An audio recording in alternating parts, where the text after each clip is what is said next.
Hello and welcome. You're looking at 4 Chinese characters. Now, they might just seem like strokes of ink, but together they form what's called an idiom. It's like a tiny story packed with a whole lot of wisdom. And this really gets to the heart of our story today. It's a question that makes you think, doesn't it? How can one single scary moment end up steering all of our choices later on? And maybe not for the better. So, to really get this story, we're going to start by looking at each character one by one. Think of it like we're slowly, carefully unrolling an ancient scroll, letting its meaning come to light.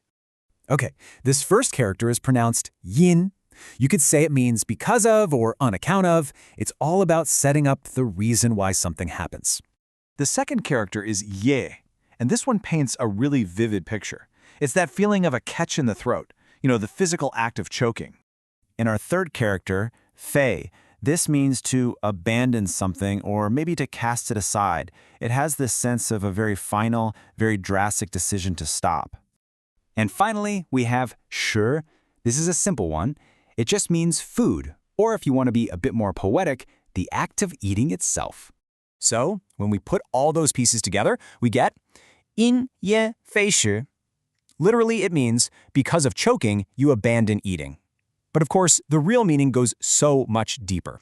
It's a metaphor, right? It's for that moment when we let one little setback, or maybe just the fear of a setback, stop us from doing something that's actually really important. Now, let's get into the story behind the phrase. It's an old tale about a very rich man, a huge party, and a choice he made in a moment of absolute terror. So just try to picture it. A wealthy man is throwing this incredible banquet. The whole place is just buzzing with conversation and music. He's had a bit to drink, he's feeling great, just soaking up the atmosphere with his friends and all this amazing food. Then, right at the peak of the celebration, the chef brings out the man's absolute favorite dish, this beautiful, fragrant, red-braised beef, just glistening in the light. And, in his excitement, the host just grabs a huge piece, pops it in his mouth, and swallows it almost completely whole. And in that instant, everything grinds to a halt. That piece of beef? It's stuck.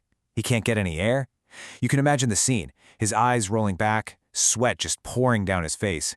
And his guests, they totally freak out. Some are yelling to pour water down his throat, others are trying to pry his mouth open with their chopsticks.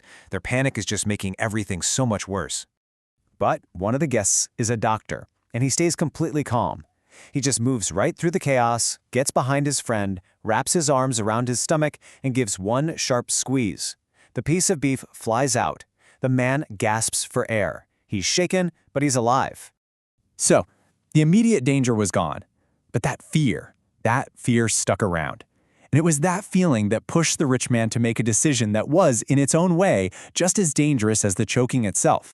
There's an ancient text that talks about this story, and it has this line. It says, "Because one man choked to death, to forbid all the world from eating is absurd."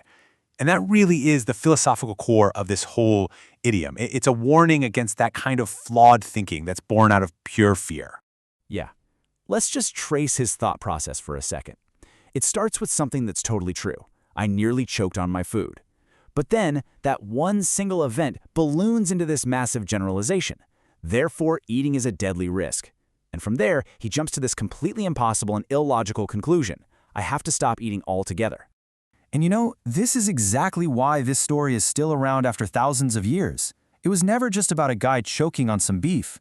It's about a very human habit of blowing risks way out of proportion and letting fear run our lives.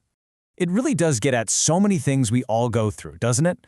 Like the student who fails one exam and thinks about dropping out of school completely, or the artist who gets one bad review and just stops painting.